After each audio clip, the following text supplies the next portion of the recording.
यार देखो, ये जो ओवर थिंकिंग का जो कॉन्सेप्ट है ना हमारे देश में, ये बहुत ज़्यादा पार्शियली सैचुरेटेड है। कुछ लोगों को लगता है कि लोग क्या सोचेंगे, यही ओवर थिंकिंग है। कुछ लोगों को लगता है रात के 3 बजे जो थॉट्स आते हैं, क्या मेरी जॉब लगेगी, क्या मुझे बंदी मिलेगी, क्या मैं कभी माँ बन पाऊँगा, एक्शन मैं माँ क्यों बनूँगा, क्या मैं कभी बाप बन पाऊँगा। इन थॉट्स का ना ओवर थिंकिंग है। But trust me, overthinking is much more of a deep concept. एक एग्जांपल लेते हैं। मान लो तुम अभी स्कूल में हो या कॉलेज में हो, तुम लोगों के क्लास में एक प्रोजेक्ट मिला है और तुम पेयर अप हुए हो एक लड़की के साथ, क्योंकि खुद जाके बात करने की औकात तो तुम्हारे पास है नहीं। अब चलो, इस प्रोजेक्ट के बहाने तुमने खुद को इंट्रोड्यूस किया, तुम दोनों ने नंबर्स एक्सचेंज किए, अब तुम दोनों में कॉन्वर्सेशन स्टार्ट हुआ। दो नए इंसान, तो एक दूसरे को जानने की वो इच्छा। तो अब शुरू हुआ तुम लोगों के घंटों घंटों बात करना। पहले तो मे बी ये बात सिर्फ प्रोजेक्ट से रिलेटेड ही था या टॉपिक से ओरिएंटेड ही था, बट अब ये खिंच चुका है तुम्हें एक दूसरे को फनी रील्स भेजते हुए। अभी रात भर तुम दोनों एक दूसरे को रील्स भेज रहे हो, सेकंडों के अंदर रिप्लाईज आ रहे हैं, पर फिर तुमने उसको व्हाट्सएप में एक इंस्टाग्राम का रील भेजा और नीचे लिख दिया कि देखो ये क्या फनी है। 20 मिनट हो गए, नो रिप्लाई।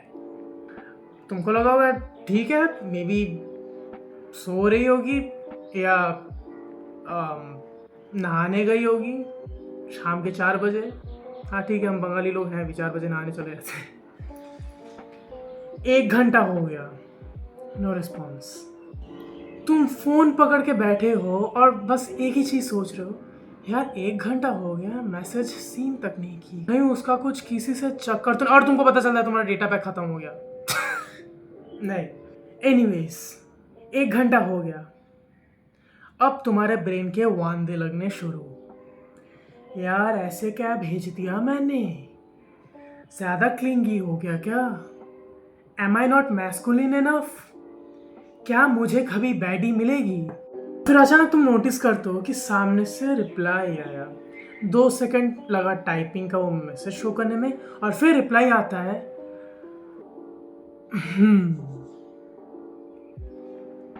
तुम्हारी माँ बहन एक हो जाती है जब तुम ये रिप्लाई पढ़ते हो। But may be in reality वो सिर्फ खाना खा रही हो 1 घंटे से। हाँ, लड़कियों को होता है खाना खाते वक्त नेटफ्लिक्स चलाना, मैं खुद चलाता हूँ। तो मे बी वो खाना खा रही हो, तुम्हारा व्हाट्सएप का नोटिफिकेशन आया, वो जस्ट देखी एंड उसको देन रियलाइज ओ फक, हाँ इसको रिप्लाई भी करना है, लाइक खाना खा के देखती हूँ। पर तुम्हारे दिमाग में तो बम फूट चुके हैं तब तक।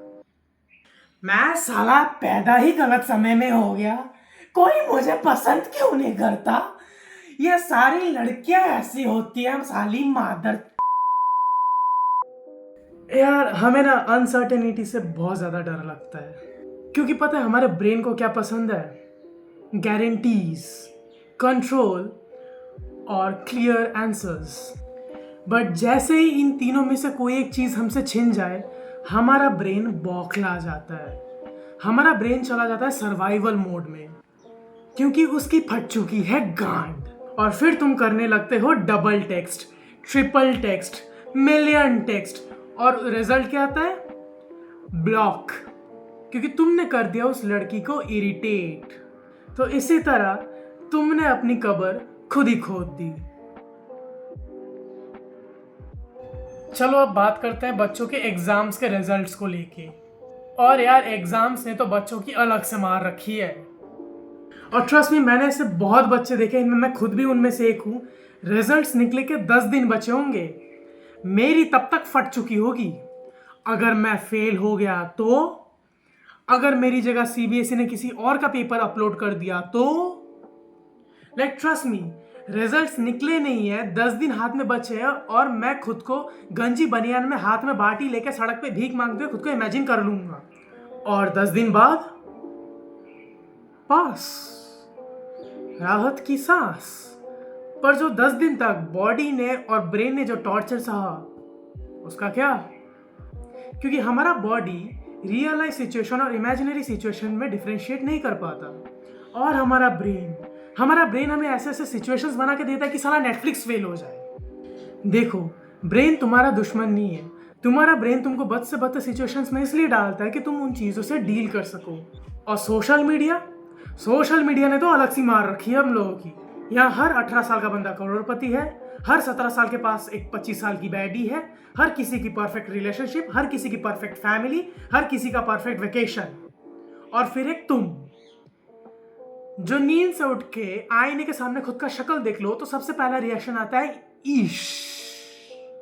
ना जॉब, ना पैसे, फैमिली के नाम पे धिक्कार, और फिर आंखों में आंसू और मन में बस एक ही सवाल, मेरा टाइम कब। तो अब करना क्या है? सीरियसली कुछ नहीं कर सकते। एक चीज अपने दिमाग में बैठा लो, इस दुनिया में कोई परफेक्ट नहीं है, सबकी लगी पड़ी है। और ट्रस्ट मी, किसी की लाइफ सही डायरेक्शन में नहीं जा रही। तुमको लग रहा होगा जा रही है, बट वो बस अपने प्रेजेंट को एंजॉय कर रहे हैं। In the back of their mind उनको भी अपनी सारी की सारी अनसॉल्व्ड इश्यूज उनके दिमाग में चल रही होंगी। और ट्रस्ट मी, किसी की लाइफ डायरेक्शन में नहीं जा रही। तो कभी कभी अगर तुम्हारे पास टाइम हो तो मतलब क्या, गंवार बैठे हो सालों, तो अपने कान से ईयरफोन्स को निकालो और थोड़ी देर बस पंखे के नीचे पड़े रहो। ना कोई म्यूजिक, ना कोई डिस्ट्रैक्शन, बस हाथों को ऐसे रखो और बस पड़े रहो। और बस दिमाग में सोचो कि यार मसला क्या है। क्योंकि जितना तुम अपने माइंड से क्वेश्चंस करोगे, तुम्हारा माइंड तुमको उतना क्लैरिटी देता रहेगा। और हमारे ब्रेन को क्या चाहिए? क्लैरिटी। तो अपने दिमाग से ना सवाल पूछते रहो। और अगर हो सके तो हाथ में एक पेन लो, एक कोई भी डायरी या किताब लो और उन्हीं क्वेश्चंस को लिखते रहो। कि जब तुम चीज़ों को लिखोगे ना, इट्स लाइक तुम डायरेक्टली किसी से पूछ रहे हो और तुम्हारा दिमाग एक सेकंड पर्सन बनकर तुमको उसी चीज़ों का आंसर देगा। तुमको लग रहा होगा ये तुम्हारा ही आंसर है, बट इन रियलिटी वो तुम्हारा दिमाग तुम्ही को दे रहा है। द थिंग इज, वो सारे क्वेश्चन सबकॉन्शियस में दबे हुए थे।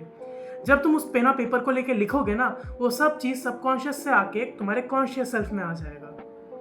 और तब तुमको तुम्हारे सारे आउट ऑफ थॉट्स क्वेश्चंस और ओवर थिंकिंग क्वेश्चंस का जवाब मिलेगा। तो लिखना शुरू करो। क्योंकि यार देखो, लाइफ ऑलरेडी बहुत डिफिकल्ट है, उसको और दिक्कतें मत दो, अपनी लाइफ को और डिफिकल्ट मत बनाओ। कभी कभी मत करो कुछ चीज़ों को सॉल्व, कुछ चीज़ों को बस अपने से खुलने दो।